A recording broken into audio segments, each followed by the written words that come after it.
Game Week News Conference of the Year. We'll be here at noon on every Monday on game weeks. The two open days will not have news conferences on those Mondays, but we'll have them on all Mondays and game weeks. And at this point, we'll turn it over to Coach Stoops, beginning his 12th season at the Wildcats.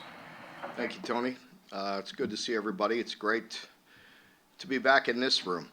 I think it's been a while since we've had a press conference here in this room. Usually I'm standing in the hallway there after practice dealing with a lot of noise. So it's good to see everybody, and I think it's fair to say that it's nice walking into the office on Monday morning and it officially being game week. I get asked 2,000 times in the off season if I'm ready for the season, and I'm absolutely not ready until we get to this point. And now it feels really good. We know there's still a lot of work to do.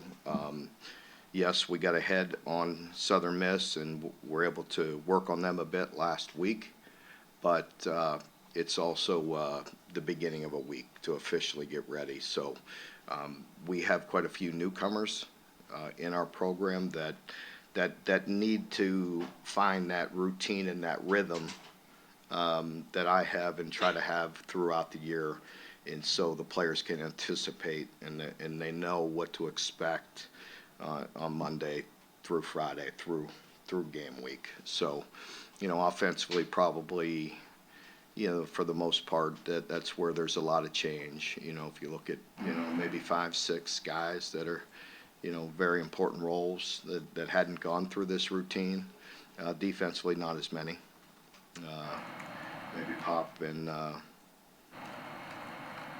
maybe DJ, depending on whether, how many reps he gets or what goes on. But anyway, so offensively, we got to make sure everybody's comfortable, including our offensive coordinator, of again just going through our process and what we do throughout the week, and really the routine and the rhythm that I try to have throughout the week with them. And so, it's a first for some new guys, and we'll get through it. And we're looking forward to playing our first game here at home.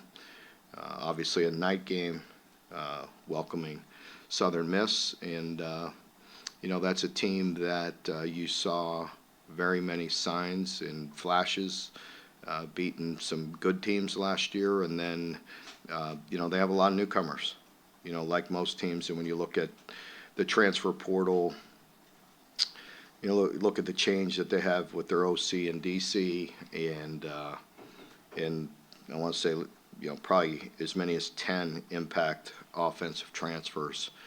You don't know exactly what you're going to get, so we have to be prepared for quite a few things heading into the opener. We've done that. We've worked on things throughout throughout camp. So, we just got to handle things in stride.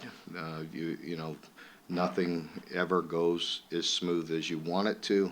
We have to be able to adapt, make adjustments, and nobody panic here in game one, and make the adjustments throughout the game, and go execute and play good football. I'll open it up for questions.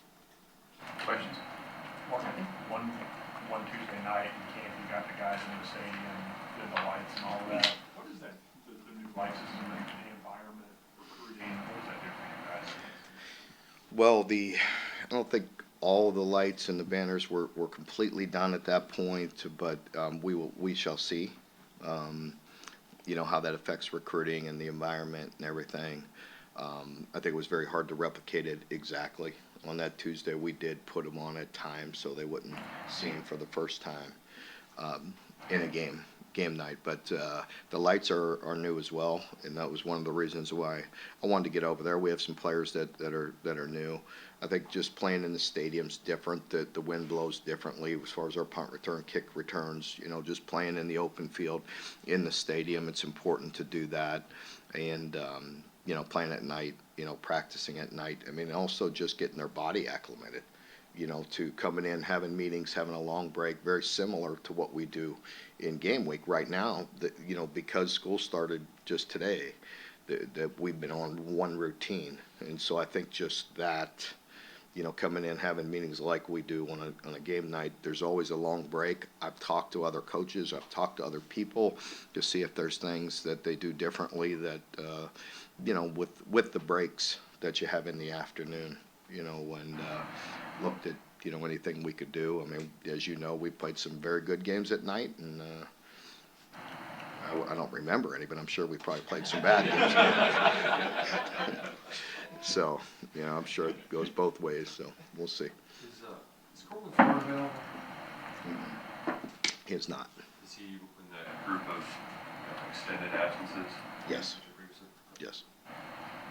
Mark, we've talked so much, obviously, about the fourth OC in as many years, and obviously that's a talk during camp. But now, week one, you're, for better or worse, you're used to, dealing with a new guy in that first game. You never know how it's going to go out there on the field until it goes. So, have you gotten good with figuring out, okay, here are the hiccups, week one, what are some things to improve on, learning a new guy once you actually get into the game? Yeah, I think we've really tried to head off all those issues. If we, run into problems, we do have timeouts for a reason. Obviously, we want to save them for 2-minute situations at the end of half in the games should you need them, but also we want to make sure we don't waste plays. We have worked the communication, the new communication, over and over again, all the way from spring all the way through camp. We've practiced it. We've practiced it live in the stadium. We try to anticipate those things and head them off before they happen. Nothing, is ever perfect. We're going to strive to be, but we will see. We're going to go out there with a confidence that we are going to be able to operate smoothly. I love the way he operates. I like the way he thinks. I like the way he anticipates his calls. He is in the box, so he could write down his notes and have his thoughts and his ideas handy and at his fingertips. I think it also helps with the communication to be able to see the defense, see the big picture, and possibly adjust at times as well. Coach, having a new quarterback, especially in the night game, his first game here at Kroger Field under the lights could cause a lot of first game early jitters. What do you hope to see from Brock and how he adapts throughout the first game? I think just, a big thing that we talk a lot about is make the routine.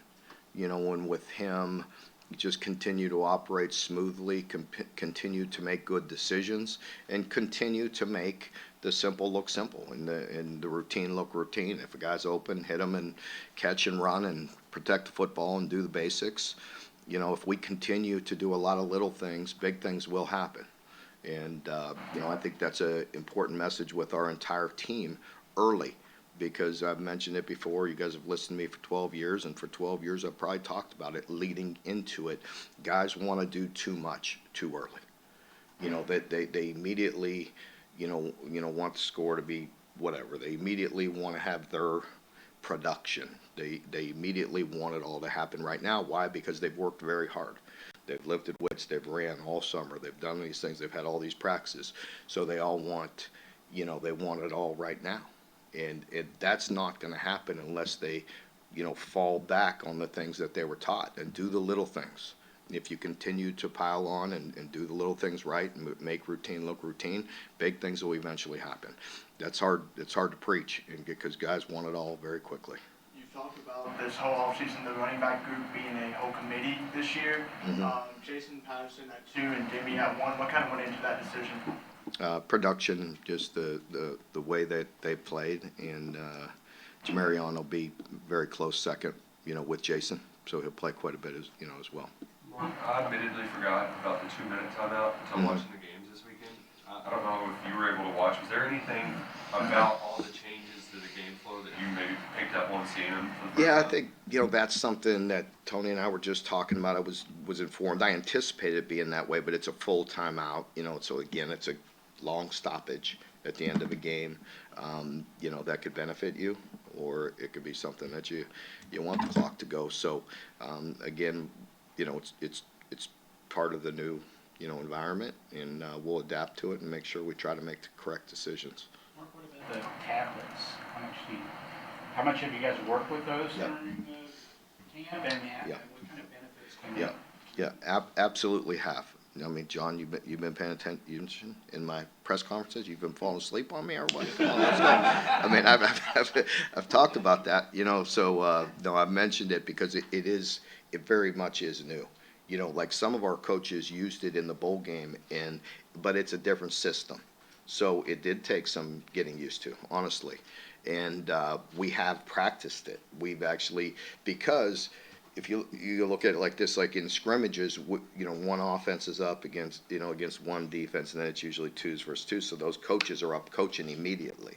So we have actually taken the breaks, sit down, for the new people, sit where they're going to sit during games, and actually go through the device to make sure they knew how to operate the device, knew how it functioned, what it looks like, and we liked it during the bowl game. And the defense coaches used it. Again, different system, similar in some ways, different on the input side. It's from our tech people, it's different, but using it operationally, very similar. So we have practiced that, and I think it's really important with certain positions. You look at offensive line, and Coach Wolf time to just sit and see what that looks like and make those adjustments with the players. And for the Coach Hamden sitting up in the booth, he's able to just watch every series. It's kind of handy for him if you're sitting at a table, and up in the press box. I think can be very useful. So we practiced. It'll be the same advantage for everybody, and so we'll try to make the most of it. Mark, you guys have talked about the offensive line taking steps forward this year compared to kind of a couple of years ago. You guys struggled starting off, bringing in Coach Warford again. Where is that group at going into week one, and how have they progressed through camp? Yeah, I like that group. I feel like we're improving. I don't think, everybody always, wants to continue to build the depth that we're looking for. We have to continue to bring some young guys along that we feel like can help and that will be needed to help at some point this season. I think the additions with Mincy and Farmer have really helped us. And, so I feel that presence. I feel the physicality out there. Not perfect and still a work in progress, but I think we're getting better. Mark, in addition to Jason Patterson, Abbas Selm and Cutter Bowley were true freshmen on the depth chart. What have you seen from those two teams? Yeah, I was one of the guys I was just talking about with offensive line that we're going to need to help. You look at Malachi as a redshirt freshman and getting better and really working hard, and we're going to need him. But Abba is a guy that is one of those freshmen that takes things very seriously, works very hard, very conscientious, trying to get better each day. When you get close to the ball like that at guard, things happen very fast. It's very difficult to play at a young age, but he's got an opportunity. Hopefully, we can continue to get him reps as the year goes on, get his feet wet. Cutter has been very consistent. We've been very pleased with Gavin and Cutter. Both of them bring, some very good attributes, to the game, to the field, and can do some special things. So we'll see where it goes. Mark, we talked with Barry on the other day, and he was talking about just, they had 3 different quarterbacks and 3 different OCs, and it's just a lot of change. How are they connecting with that how's that wide receiver connecting with Brock? Now that you've seen that transition a couple times for guys like Barry on the game. Yeah, I think, very good. Brock is certainly a guy that's in there all the time, always working at it. If you look at the way we do things now and the turnover of roster, I don't think maybe it's as big of a situation as it was maybe five years ago, if you will, because you're teaching a lot of new guys anyway. And so I also think what helps is able to spend more time. I hope that pays dividends. I said that before, and I hope it's true. I think we've spent a lot of time. Our coaches have worked with our players a lot. They've had a lot of meetings. They've had a lot of time. They sacrificed a lot of their time in the summer to spend with our players, preparing them, and hopefully that'll correlate to a smoother transition.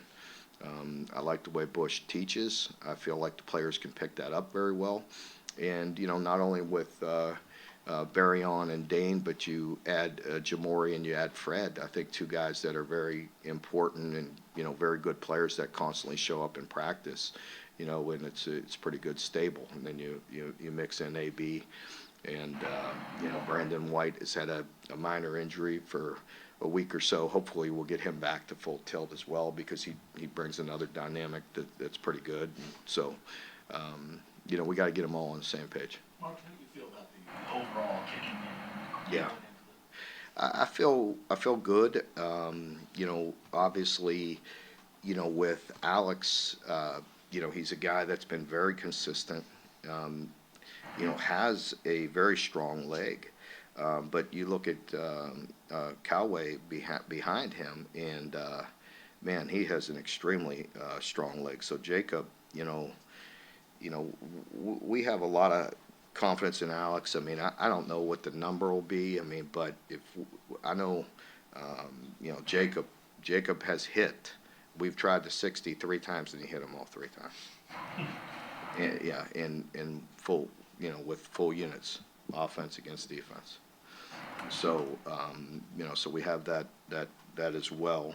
And, you know, we you know, I've constantly talked about it, just to be more consistent, you know, with the punting game. I think Wilson and Aiden, you know, bringing in Aiden, you know, he has an opportunity as well. You know, so, you know, we'll see. And then Aiden's also very strong with kickoffs, along with Jacob, you know, between,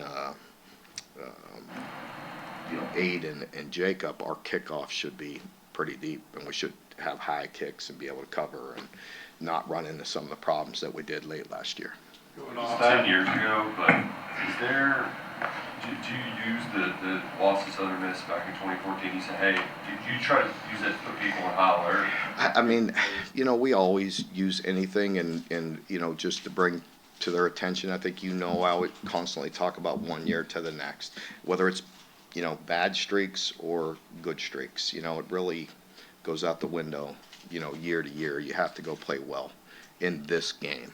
But, you know, I mean, I think, you know, it's important for us to do the things we're talking about and constantly do the little things and just not try to get ahead of ourselves is the big thing that I'll try to preach. But, yeah, I mean, it'll be brought up. I mean, certainly they'll have, you know, the players know. I mean, you know, they're not oblivious to all that. They understand that we have to go play well. There's a lot of teams that could beat us, and, you know, we could beat a lot of teams. Going on to that question there, the long snapper, Alex McLaughlin, what did you see from him during camp? It's been very close, you know, with Alex and Walker. Walker snapped for us all last year as a freshman, did a heck of a job, but both of them have been good. Aside from the obvious, you want to see a win. What are some other things you want to see from the team in week 1 as you try to maybe work out some kinks? I think just the things that you know, I mentioned. You know, number one, control what we can control. Do the little things. You know, take care of our primary responsibility. You know, guys want to have big vision all the time. You know, and sometimes, you know, you got to zero in on your key, your job to, you know, to execute and take care of your primary responsibility, and then go play ball.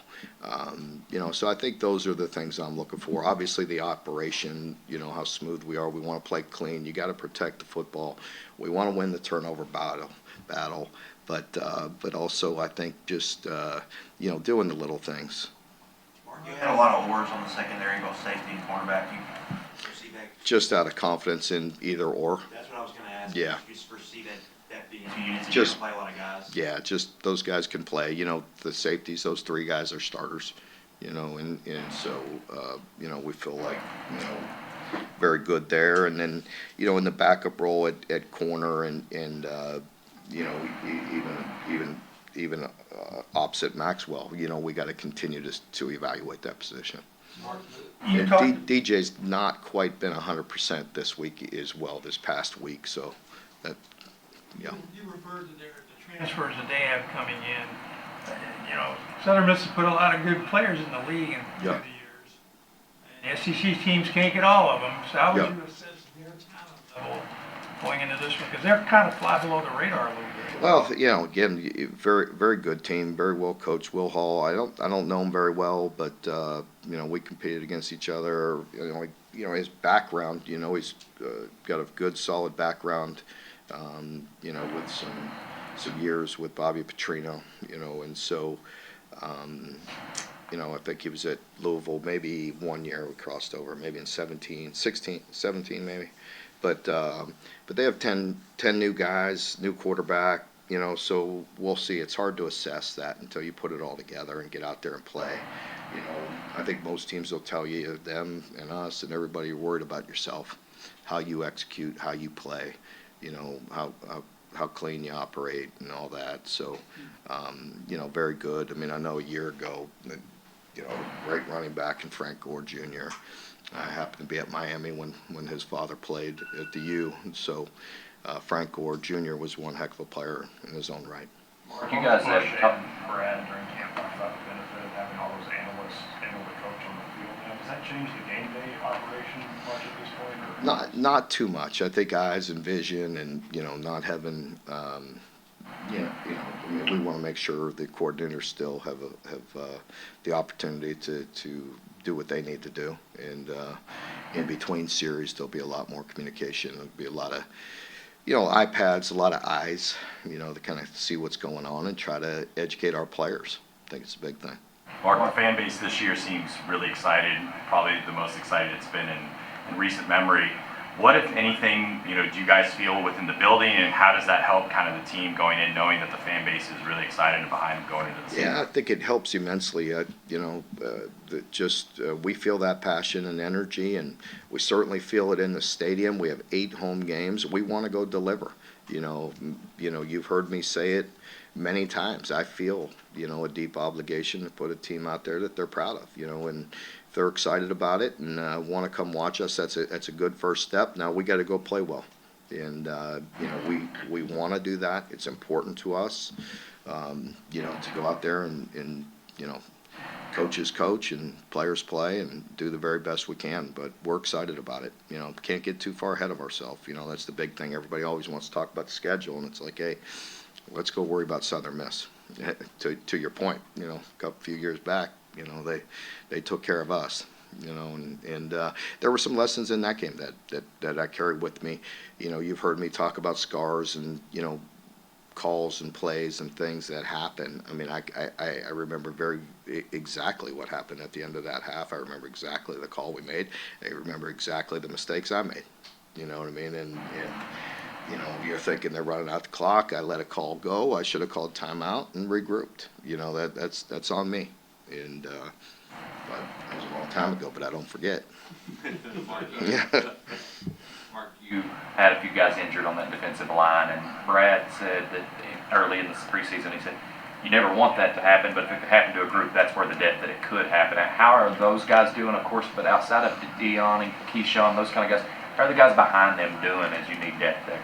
Yeah, I mean, that's a deep group, with Trayvon and Ox and Dion and, all of them have played very well. Khalil is a guy we have a ton of confidence in. Keyshawn's played very well. And, we got to get a guy like Kendrick Gilbert. We got to get him, to continue to grow, to continue to get better, bigger, stronger, be able to handle the SEC reps that are coming down the stretch. So, I think it's always a work in progress developing guys, and you've heard us talk about it before. We have a unit on defense where there's a ton of experience, and then we have some youngsters that we have to bring along.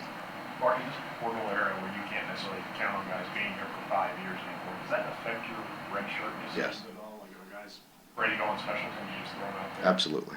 Yeah, it does. If they could help us, they're going to help us. If they could play some special teams, there's a lot more accountability there than even they understand.